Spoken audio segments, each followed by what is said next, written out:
Welcome to all of you. Myself Virendra Kumar Prajapati. आप सभी का आपके इस यूट्यूब चैनल पर फिर से एक बार स्वागत है। हम यहाँ पर लगातार नीट की कक्षाएं संचालित कर रहे हैं, आपको ये पता है।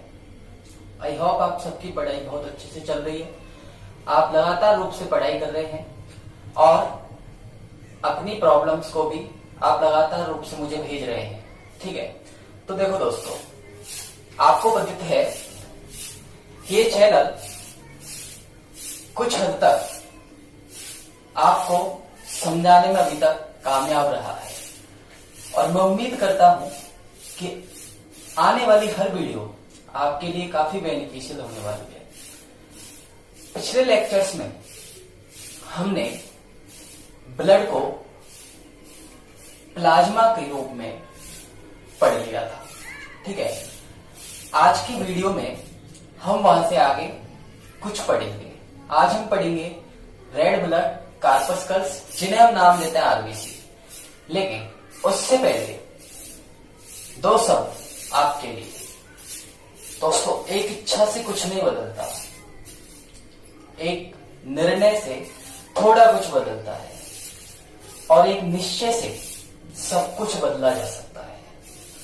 इसलिए आप दृढ़ निश्चय होकर लगातार रूप से अपनी पढ़ाई करें और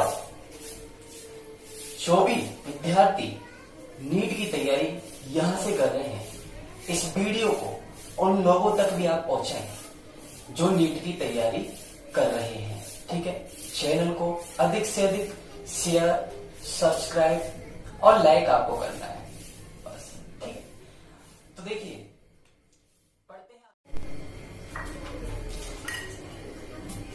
तो बच्चों देखिए, क्या होती है आरबीसी। ऑल अबाउट आरबीसी हम जानने की कोशिश करते हैं। आरबीसी को हम कहते हैं रेड ब्लड कार्पस्कल्स। इन्हें हम नाम देते हैं लाल रुधिर कणिकाएं। इन्हें और दूसरी टर्म में हम नाम देते हैं erythrocyte. RBC also known as erythrocytes, ठीक है। कुछ पॉइंट्स जो आपको आरबीसी के बारे में याद रखने हैं। फर्स्ट, आपको सबसे पहले याद रखना है present only vertebrates animals, okay. केवल कशेरुकी प्राणियों में आरबीसी आपको देखने को मिलेगी। सेकेंड, ये जो वर्टिब्रेट्स में पाई जाने वाली आरबीसी है, it will be non nucleated. आपको पता है एक मैच्योर आरबीसी में कभी भी न्यूक्लियस नहीं पाया जाता। It will be non nucleated but exceptionally it present in camel and llama. Exceptionally case में आप कैमल और लामा में मैच्योर आरबीसी में न्यूक्लियस देख सकते हैं, ठीक है। अगली बात हम करें तो हम बात करते हैं शेप के बारे में। शेप आरबीसी का होता है biconcave and circular. Biconcave and circular shape में आपको आरबीसी देखने को मिल सकती है, ठीक है। ये हो गया अपने पास वाई कॉनकेव एंड ये हो गया सर्कुलर शेप। इसकी जो लेंथ है वो होती है 2 to 3 माइक्रोमीटर एंड जो विड्थ है इसका डायामीटर वो होगा 7 to 7.8 माइक्रोमीटर। तो ये शेप, कई बार एक टर्म आपसे पूछी जाती है, व्हाट इज किलो साइटोनिया। अगर आरबीसी के शेप में आपको चेंज देखने को मिल रहा है, ठीक है। तो change in shape of RBC, change in shape of RBC called as poikilocytosis. तो ये शेप की बात हो गई, ठीक है। साइज की भी हमने यहां पर बात की, ठीक है। अगर चेंज इन साइज की बात करें, चेंज इन साइज, इसे हम क्या कहते हैं? चेंज इन साइज को हम नाम देते हैं एनाइसोसाइटोनिया, ठीक है। तो ये टू टर्म्स आपको रिमेंबर करनी है। First is poikilocytosis and second one is anisocytosis. ये शेप एंड इसकी साइज के बारे में थोड़ा सा हमने डिस्कस किया। आगे अगर हम बात करें लार्जेस्ट आरबीसी किसमें प्रेजेंट होगी, तो एज ए एग्जाम्पल हम यह बात कर सकते हैं एम्फाइमा, ठीक है, जिसमें लार्जेस्ट आरबीसी आपको देखने को मिलेगी। स्मॉलेस्ट आरबीसी की अगर बात करें, स्मॉलेस्ट आरबीसी, तो स्मॉलेस्ट आरबीसी पाई जाती है दोस्तों मस्क डियर, जिसे हम मस्कस भी कहते हैं। मस्कस में आपको स्मॉलेस्ट आरबीसी देखने को मिलती है, ठीक है। तो आप यहां तक एक स्क्रीनशॉट जल्दी से कैप्चर कर लीजिए और इस स्क्रीनशॉट से आपको बनाने हैं नोट्स, ठीक है।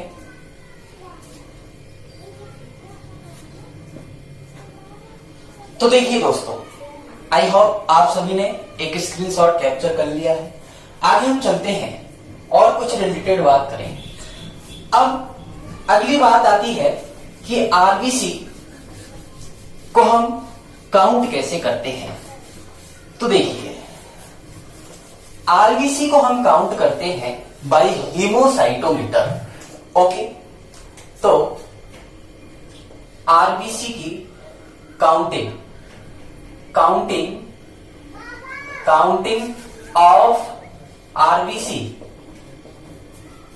Of RBC, it's happened bye haemocytometer के द्वारा आरबीसी को हम करते हैं काउंट, ठीक है।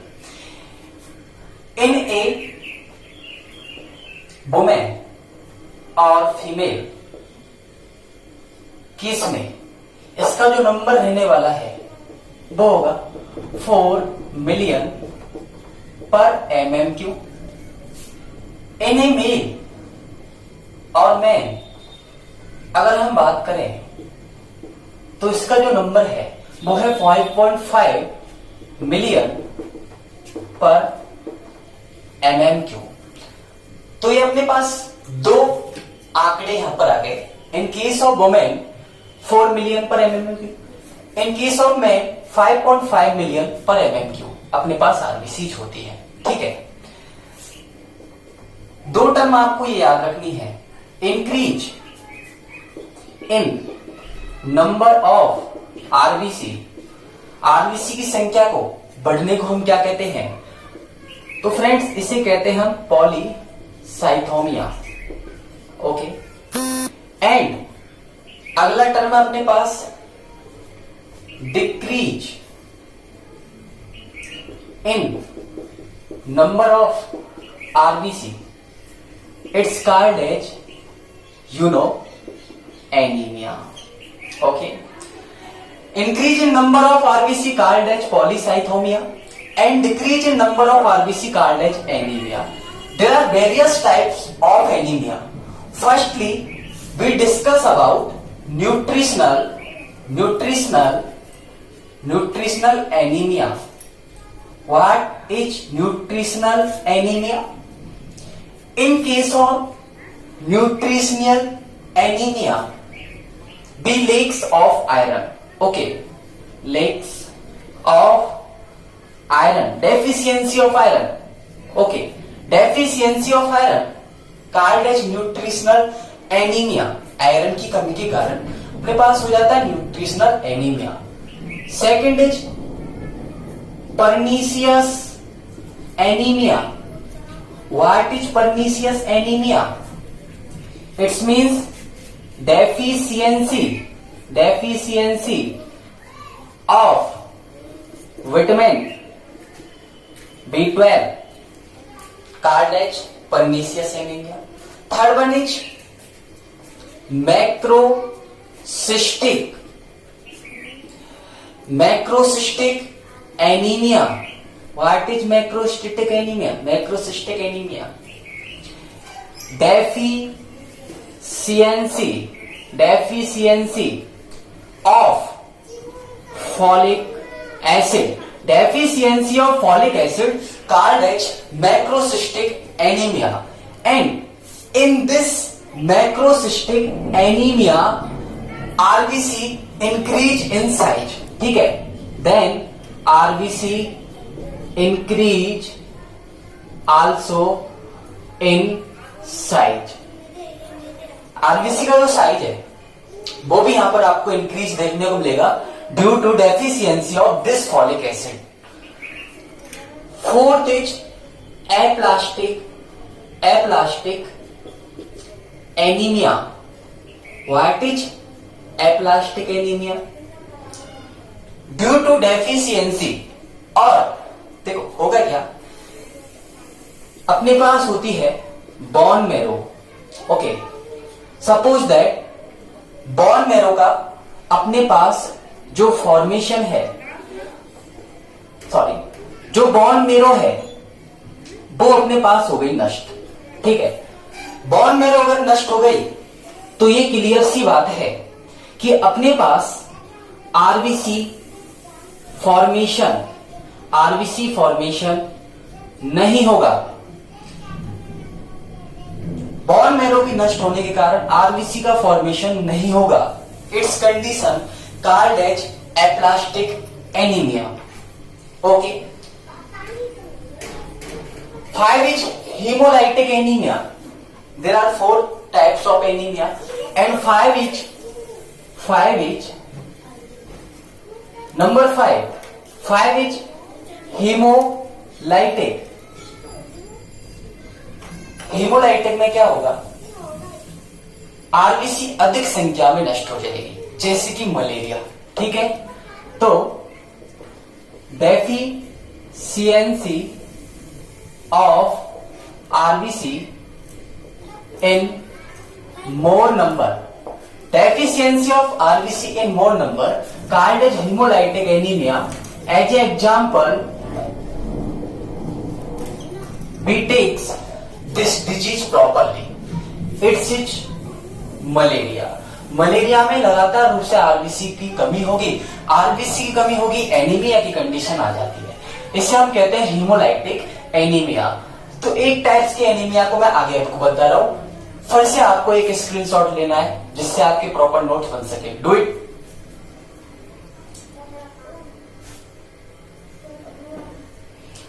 Okay students, you completed. Now we discuss about 6 type of anemia. It's a very wonderful example to view of your examinations. It's sickle cell anemia. Okay, what is sickle cell anemia? We discuss. Number 6 is sickle cell anemia. What is this sickle cell anemia? होता क्या है यहां पर, you know, RBC में होगा haemoglobin, and haemoglobin की 6th श्रृंखला में हम बात कर रहे हैं 6वीं श्रृंखला की। ठीक है, 6वें नंबर पर हीमोग्लोबिन की बीटा श्रृंखला है। ओके, 6th प्लेस पर पाया जाने वाला जो ग्लूटामिक एसिड है, replace by valine amino acid. Haemoglobin की बीटा श्रृंखला के 6वें स्थान पर पाया जाने वाला ग्लूटामिक एसिड रिप्लेस जब कर दिया जाएगा वैलिन एमिनो एसिड्स के द्वारा, it's condition called as sickle cell anaemia, also called as गात्र कोशिका अरक्तता। It is A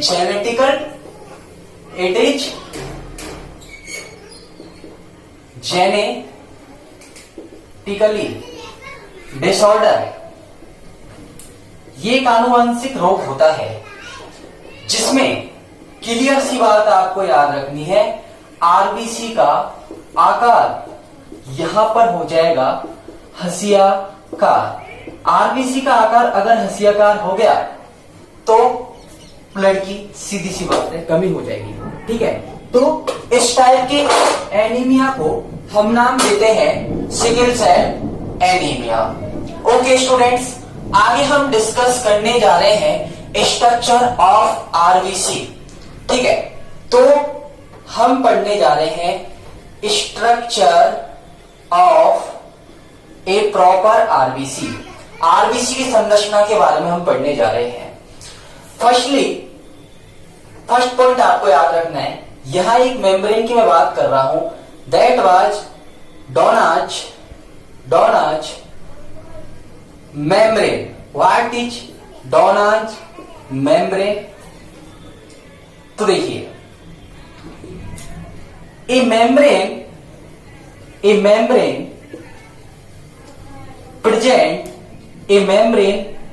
present around of RBC. RBC के चारों तरफ एक मेम्ब्रेन आपको देखने को मिलेगी जिसे हम बोलेंगे डोनाज मेम्ब्रेन। ओके, सेकंड हम बात करें हीमोग्लोबिन कहां होगा, तो in structure of RBC haemoglobin takes place at peripheral. It's means haemoglobin आपको देखने को मिलेगा परिधीय भाग पर आपको देखने को मिलेगा हीमोग्लोबिन। ये जो हीमोग्लोबिन होगा ये बना होगा 4 पॉलीपेप्टाइड श्रृंखलाओं का। तो आगे फिर से आपको एक स्क्रीनशॉट से कैप्चर कर लेना है, मैं आपको अभी लेके चलता हूं हीमोग्लोबिन के बारे में कुछ समझाने के लिए, ठीक है। तो students please capture a beautiful screenshots for your proper notes, do it. Okay students, I hope you got it. Okay, now be running for all about hemoglobin. What is hemoglobin? A beautiful question. Yes? Okay. Now we discuss about the structure of hemoglobin. Hemoglobin. Okay. It's made up of 2 proper words. That was globin and that was heme. Heme is porphyrin pigment. Okay. Haem क्या होता है?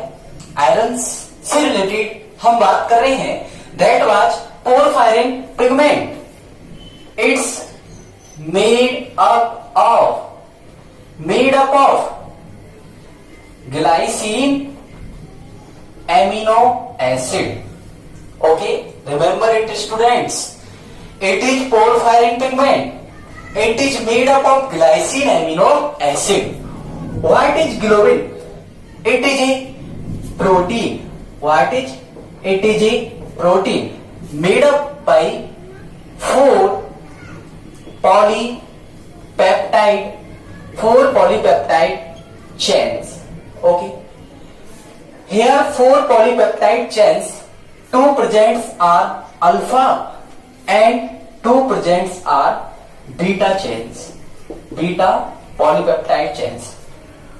2 alpha chains made up of 1,4,6 amino acid.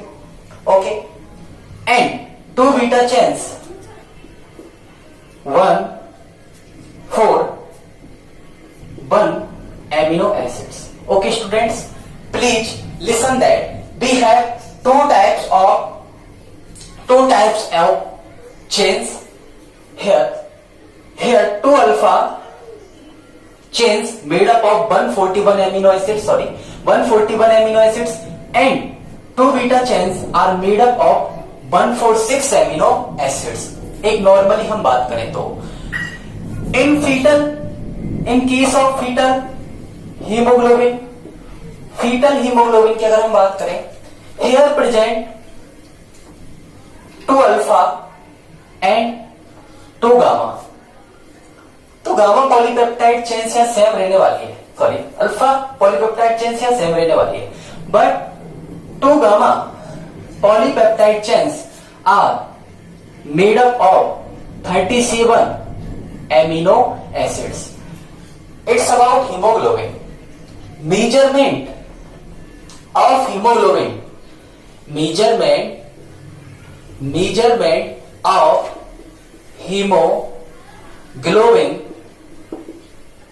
continue by Saheli's hemocytometer. Remember this point students. हमको haemoglobin को मापना है, हम प्रयोग में लेंगे सहेली हीमोसाइटोमीटर को.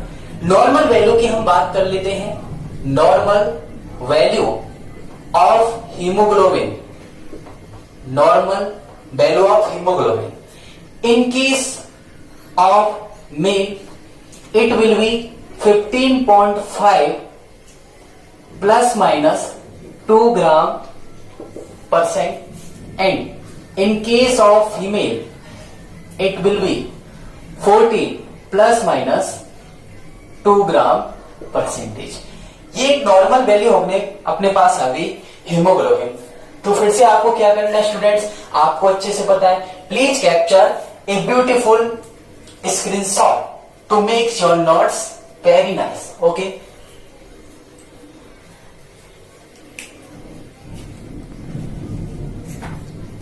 so friends, I hope you got it. Now we go another part. What is term erythropoiesis? You listen it, सुना तो होगा आपने. What is erythropoiesis? तो बात कर लेते हैं हम यहां पर एरिथ्रोपोइसिस एंड हीमोलाइसिस टर्म्स के बारे में.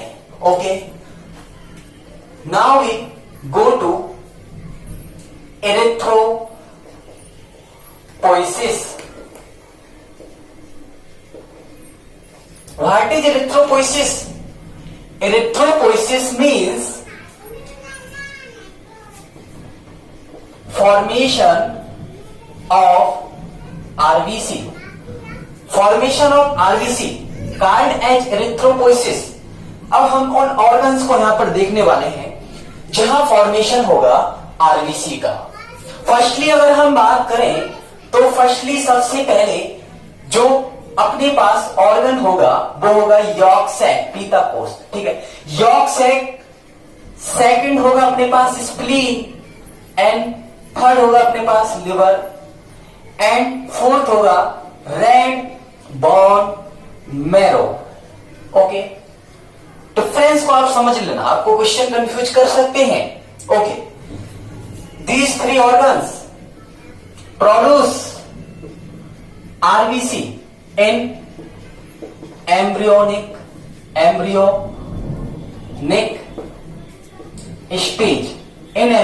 stage and in red bone marrow. जो RBC का फॉर्मेशन है, निर्माण है, occurred in adult stage, embryonic stage, भ्रूणी अवस्था की अगर हम बात करें तो यॉर्क सैक, स्प्लीन, लिवर में RBC का फॉर्मेशन किया जाता है. वयस्क अवस्था, एडल्ट स्टेज की अगर हम बात करें, RBC का फॉर्मेशन रेड बॉन मैरो में किया जाता है. वहीं हम बात करें yolk sac, it is primary organ, okay, blood और आरबीसी। ठीक, सबसे पहले ये जो प्रोसेस कंप्लीट किया जाएगा ये यॉर्क सैक में कंप्लीट किया जाता है।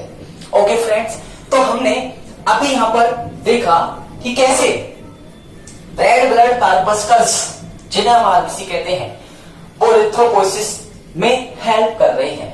ठीक है, तो स्टूडेंट्स आगे अगर हम चले तो आगे हम दो टर्म्स की और यहां बात कर लेते हैं। एक अपने पास जो टर्म होती है वो होती है रेटिकुलोसाइट, रेटिकुलोसाइट, एंड सेकंड जो टर्म होती है वो होती है अपने पास इरिथ्रोसाइट। जैसा कि मैंने आपको बताया, ये दोनों ही टर्म आरबीसी के लिए हम यूज करते हैं। Reticulocyte a term for immature RBC, okay, अपरिपक्व आरबीसी के लिए हम जो टर्म यूज करते हैं it was reticulocyte, and for a mature RBC we use and another term that was erythrocyte. Immature RBC जो होती है that was nucleated, okay, and erythrocytes जिसे हम मैच्योर आरबीसी कहते हैं, आप सभी को पता है, it will be non nucleated. तो डिफरेंस आपको समझ में आ गया होगा। Reticulocyte, erythrocytes, two terms use for RBC, reticulocyte for immature RBC and erythrocyte for mature RBC, that was non nucleated RBC. अगर हम बात करें कि मैच्योर होने के लिए आरबीसी को किस किस एलिमेंट्स की आवश्यकता होती है, तो देखो, for a mature RBC, for a mature RBC important nutrients for a mature RBC. एक आरबीसी परिपक्वन के लिए कौन कौन से एलिमेंट्स आवश्यक हैं? That was vitamin B12, that was vitamin C, and that was folic acid.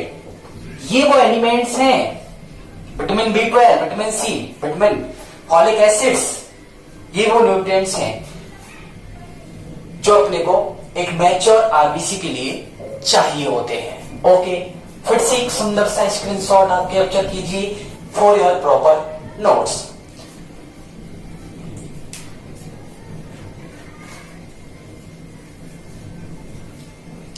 Okay students, I think you got it. Are you intelligent students? Yes, I know. Now we go to and also another term. It is hemolysis. Okay. What is hemolysis? Please understand. What is hemolysis? देखो, hemolysis. It is a process of decomposition of dead RBCs. Okay, hemolysis it means RBC का नष्ट होना। RBC का जो नष्ट होना है कहा जाएगा हेमोलाइसिस। होगा क्या हेमोलाइसिस की प्रोसेस में, आपको मैं बताता हूं, चलो चलते हैं। After 120 days, you know, life span of RBC, RBC का जो जीवन काल है वो 120 दिन का होने वाला है। अब आपके मन में ख्याल आ रहा होगा 120 दिन बाद क्या होता है। Okay, after 120 days each RBC go for liver. Okay, liver में पहुंच जाती है। लीवर में अपने पास एक विशेष प्रकार की कुप्फर सेल्स पाई जाती हैं। ओके, कुप्फर सेल्स क्या करेंगी, हीमोग्लोबिन को निकालने का काम करेंगे। तो काम करती हैं हीमोग्लोबिन को निकालने का। और अब जो आरबीसी अपने पास होती है उस आरबीसी को हम नाम देते हैं घोष्ट आरबीसी। लेकिन अब आपको पता होना चाहिए कि हीमोग्लोबिन का क्या होता है। तो देखिए इसमें जो हीम है और जो ग्लोबिन है उनका क्या होना है। हीम को चेंज किया जाएगा बाइल पिगमेंट्स में, haem change into bile pigments and globin metabolised, इसको मेटाबोलाइज्ड किया जाएगा by help of the liver cells, by help of the liver cells and bile pigments के थ्रू इसको एलिमेंट्री कैनाल, आहार नाल तक पहुंचा दिया जाता है and after we excrete it, इसे उत्सर्जित कर दिया जाता है। ओके, हीम को बाइल पिगमेंट में चेंज करके एलिमेंट्री कैनाल के थ्रू एक्सक्रिएट कर दिया जाता है, ग्लोबिन को मेटाबोलाइज करके लीवर सेल्स द्वारा पूर्ण किया जाता है। ओके, अब ये जो घोष्ट आरबीसी है इसको भेज दिया जाता है स्प्लीन, जिसे हम नाम देते हैं प्लीहा के पास, जहां इसे कर दिया जाता है नष्ट। अतः यहां से हम एक और टर्म निकाल सकते हैं कि मृत आरबीसी का कब्रिस्तान, मृत आरबीसी का जो कब्रिस्तान है वो होता है अपने पास स्प्लीन, जिसे हम नाम देते हैं प्लीहा। Okay, you got it. तो ये है हीमोलाइसिस, आरबीसी का नष्ट होना। क्या होगा, 120 दिन का होता है इसका जीवन काल। 120 दिन के बाद ही लीवर सेल्स तक पहुंचे, लीवर में पाई जाती है कुप्पर सेल्स, कुप्पर सेल्स से हीमोग्लोबिन को निकाला जाएगा, जहां से हीम को एक्सक्रीट किया जाएगा, ग्लोबिन को मेटाबोलाइज्ड किया जाएगा, उपापचय किया जाएगा, ठीक है, इसका ग्लोबिन प्रोटीन्स का। बची आरबीसी को घोष्ट आरबीसी कहते हैं। इसे स्प्लीन तक पहुंचाया जाता है, स्प्लीन में इसे नष्ट कर दिया जाता है, ठीक है। अतः स्प्लीन को कहते हैं मृत आरबीसी का कब्रिस्तान, ठीक है। Please do a proper screenshot for your सुंदर से नोट्स। ओके, चलते हैं हम आगे प्लीज।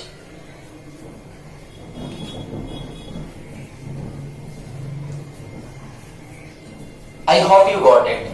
आगे चलते हैं, ठीक है। आपको समझ में आ रहा होगा, ठीक है। अगर नहीं समझ में आ रहा वीडियो को फिर से देखना, आ जाएगा समझ में, ठीक है। क्योंकि ये काम कोई और नहीं करने आएगा आपके लिए, ठीक है। करना तो आपको ही है, जैसा कि मैंने आपको बताया एक इच्छा से कुछ नहीं होता, ठीक है। एक निश्चय और एक निर्णय में भी बहुत फर्क है। निर्णय कुछ बदलता है तो एक निश्चय बहुत कुछ बदल देता है, ठीक है। अगली हम टर्म की बात कर लेते हैं यहाँ, Rolex formation. What is Rolex formation? Suppose that students, अपने पास है आरबीसी, इस आरबीसी को हमने स्लो इफेक्ट में रख दिया, धीमे प्रभाव में रख दिया, तो क्या होगी, जो आरबीसी है, RBC settled in a coin upper coin structure, coin upper coin structure, बिल्कुल ग्रेना की तरह। क्लोरोप्लास्ट में, ग्रेना में भी यही होता है, थाइलेकोइड्स, ठीक है, बिल्कुल कॉइन्स की एक के ऊपर एक सेटल्ड हो जाते हैं। जस्ट लाइक आरबीसी का सेटल्ड होना रोलेक्स फॉर्मेशन कहलाता है, जिसे हम रूलो निर्माण कहते हैं, ठीक है। तो आपको याद रखना है, इसे कहते हैं हम रूलो निर्माण, ठीक है। रूलो निर्माण में क्या होगा, लगातार रूप से मैंने बोला आरबीसी एक दूसरे के ऊपर सेटल्ड हो जाती है, ठीक है, क्योंकि आरबीसी को हम धीमे प्रभाव में रखते हैं तो ऐसा होता है। अगली जो टर्म आपको याद रखनी है वो है ESR, ठीक है, that was erythrocytic sedimentation rate. Erythrocytic sedimentation rate ये क्या होता है, तो देखो आरबीसी का सेटल डाउन होना, इसका मतलब आरबीसी का नीचे की ओर बैठ जाना कहलाता है इरिथ्रोसाइटिक सेडिमेंटेशन रेट, ठीक है। इसको हम कहा यूज करते हैं, तो देखो रोगों के निदान के लिए, रोगों के निदान या जांच, ठीक है। रोगों के निदान या जांच के लिए हम यूज करते हैं ESR वैल्यू को, that was erythrocytic sedimentation rate. ठीक है। अब कुछ एक और इंपॉर्टेंट बात आपको यहां याद रख लेनी है, 3 कंडीशन आपको याद रखनी है। अपने पास है आरबीसी और 3 टाइप्स के सॉल्यूशन की बात कर रहा हूं। First is hypotonic, second is hypertonic and third is isotonic. क्या होगा यदि हम आरबीसी को एक हाइपोटोनिक सॉल्यूशन में रखते हैं? हाइपोटोनिक का मतलब इसमें कंसंट्रेशन ऑफ सॉल्यूट बहुत कम है। ठीक है। अब कंसंट्रेशन ऑफ सॉल्यूट कम है, ठीक है, मतलब हाइपरटोनिक का मतलब कंसंट्रेशन अधिक है। तो देखो हाइपोटोनिक, यहां से क्या होगा, वाटर आरबीसी में प्रवेश करेगा तो क्या होगा, आरबीसी ब्रश, मतलब आरबीसी अपने पास होने वाली है नष्ट। क्यों? क्योंकि वाटर आरबीसी में प्रवेश कर जाएगा। ठीक है। हाइपरटोनिक की केस में क्या होगा, ठीक है, हाइपरटोनिक है, अत्यधिक विलय है, तो वाटर क्या करेगा, आरबीसी के अंदर चेंज होगा। ठीक है। ठीक है। हाइपरटोनिक है, ठीक है, तो आरबीसी श्रिंक होगी। श्रिंक का मतलब सिकुड़ जाएगी, सिकुड़ जाएगी। Okay, second condition. Isotonic solution में अगर आरबीसी को रखें तो no change in RBC, RBC में कोई चेंज नहीं होगा। एज एग्जाम्पल हम बात करें कुछ आइसोटोनिक सॉल्यूशंस की, दैट वाज 0.9% NaCl। ओके। अगली हम बात करें 5% ग्लूकोज सॉल्यूशन, 20% यूरिया सॉल्यूशन। ये जो सॉल्यूशंस है, these are examples of isotonic solutions. तो ये सब कुछ हो गया अपने पास complete, all about RBC. Okay, please determine and focus on your study. Okay, if you got it, then subscribe, like and share this video. Thank you friends.